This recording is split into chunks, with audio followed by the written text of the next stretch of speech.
Wait, you're a dragon? A shocking reveal that everyone loved. Hello, everybody. I wanted to take a moment to share one of my favorite moments as a player. I'm writing this as a contrast to an r/RPG horror stories story I wrote, where my sniper was horrifically bashed and abused by the DM and party. This is a treasured moment to me, so I hope you enjoy it too. This story takes place in D&D's 3.5 edition, in the Forgotten Realms setting. I was a player in this game, and the game had a decently sized group.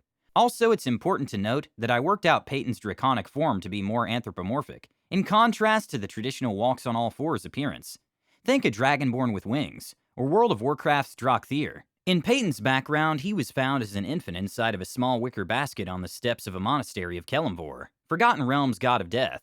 While not an ideal choice for a parent to abandon their child, it was within the nearest population center. Found with only one clue to his identity, a crystal vial containing dragon's blood around his neck. Nobody knew who'd left him behind. Peyton was adopted by the High Undertaker of Kelemvor, a dwarf named Roderick Toombs, and named after Roderick's father and grandfather respectively. There he learned of the practice of mortuary work, learned the art of undertaking and medical examination. He dug graves, helped administer funeral rites, performed autopsies, and sought out necromancers who violated the sanctity of death. Though controversial, this paladin, Grey Knight Template, also assisted those who wished to die. He never questioned motives, but simply provided the service when requested. Peyton became introduced to the group when a massive undead outbreak had spawned across the land. Peyton was found in a field beating down a small army of skeletons with his silvered holy shovel. Seriously. The group laughed in and out of character, saying that his choice in weapon was quite apropos.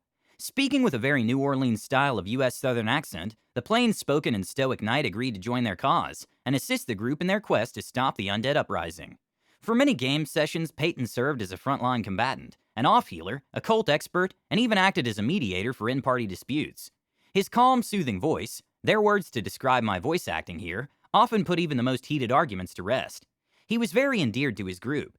In one session, to escape the horrors of the campaign, the party stopped in Neverwinter to enjoy some well-earned R&R. The party indicated that they wanted to visit a brothel, and they leapt at the chance. Peyton, however, sat in the lobby. He drank cocoa and wrote in his journal. When the bard emerged from his dalliances to pay for more of them, he asked Peyton why he wasn't enjoying the women of the establishment. Peyton removed his reading glasses and told him that the establishment didn't cater to his sexuality, that he preferred men. This shocked the bard so much that he fetched his clothes and interviewed Peyton on the spot about this. Peyton downplayed his sexuality, stating that if it was important, he'd have revealed it sooner, and that normally he considered this to be his business. The group's bard applauded Peyton's coming out, as did the rest of the party. Peyton would foreshadow the big reveal he was a dragon by saying, "There are a great many secrets I carry beneath my skin, and I'm positive that even I am unsure what all those may be." I want to note Peyton wasn't aware he was a dragon. Only I and the DM knew the truth. On the day of the big reveal, we were assaulting the keep of a powerful vampire lord. We cut a swath through his minions, and we're in his throne room at last. The usual back-and-forth exchange between BBEG and the party plays out, and we vow to stop him. The battle begins. Halfway through the fight, the vampire states that the fun and games are at an end, and began to cast a spell, Harm. Peyton was the only one that made the spellcraft check to notice this. Peyton decided that he was going to sacrifice himself in order to stop the bard from being blasted by the spell. He jumped in front of the spell and took it to the face. The effect was devastating, and shattered the crystal vial around his neck. He landed, and sulfuric smoke billowed throughout the room. When the smoke cleared, a large-sized anthropomorphic red dragon stood where the human had once been laying. "Boldly you trifled with powers you shouldn't have. Brazenly you have defiled and desecrated the dead. Your malice and malcontent has led you to this moment. In the name of Kelemvor, god of the dead, I smite thee!" Thunderous cheers went up around the table as the players couldn't believe their ears.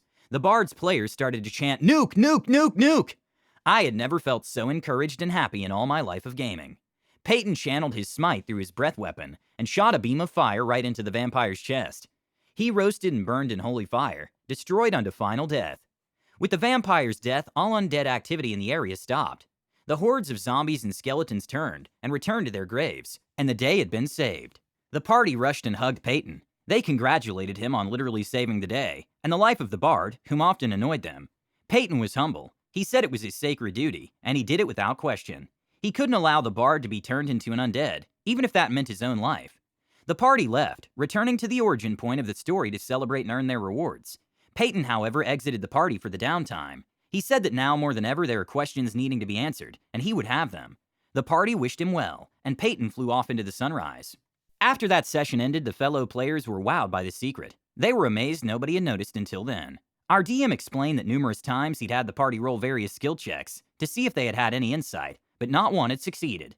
The players commended me for my acting, and that going with the southern accent made Peyton such a soothing presence they never would have guessed. These are notes of what happened regarding Peyton up until the campaign's complete end. Peyton, during the downtime, had scoured the land in search of knowledge of his draconic lineage. As dragons, reds especially, guard their possessions and clutches closely, Peyton learned that his parents had become targets of a zealous order of dragon slayers. His sisters, brothers, and even nieces and nephews had all been slain by this order, the Dragon Renders. The Renders marked the elder dragons of the flight, wishing to grant their order far more legitimacy in the world, and be viewed as more than a new religious movement, or cult in lay terms. They armed themselves with dragon-bane weapons, and their leader wielded an artifact sword dubbed Dragon Rack. Dragon Rack, a +5 dragon-slaying dragon-bane weapon, also came with a unique intrinsic trait, which gives it the racking part of its name. Upon a critical strike, the sword would continue to deal bane damage until a remove curse spell was performed. Peyton's mother and father had both been cursed. Having hidden the hatchling Peyton in her mouth, she promised her mate that not all the flight would die. Peyton's father remained to buy her time. She flew to the necropolis where the Temple of Kelemvor happened to lie. It was the nearest establishment she could reach, while dying from her curse. She landed, extracted Peyton from her mouth, and held him to her breast. She wept hard. The young hatchling asked her why she wept. She, through tears, said it would be better that he forget, so that he would be spared the pain of what he saw. This meant forgetting her. She tapped his head and erased all of his memories, before greater polymorphing him into a human. This variant of the spell would suppress nearly all dragon-based abilities, merits, and defenses. The only trait of dragons he kept was the red flight's immunity to fire. She placed the infant in a basket she found nearby, left him on the stoop, and limped away. With one final sobbing glance, she flew off into the remote mountains. There she soared as high as she could, and Sparrow dove right into the mountain below to deny the order the kill ending on her own terms. Peyton was devastated to learn this, to say the very least. When he learned the truth, his mother's spell had broken, and he remembered it all. It sent Peyton into a spiraling depression. He already felt alone in the world, despite all his friends. He had no family left, so he returned to Neverwinter and took to drink. Out of character, I stated at this point that I was unsure how to continue Peyton's story, and left it up to the other players and our DM to suggest angles for him. I was totally down to keep playing him, but I was unsure how I wanted to develop the character further.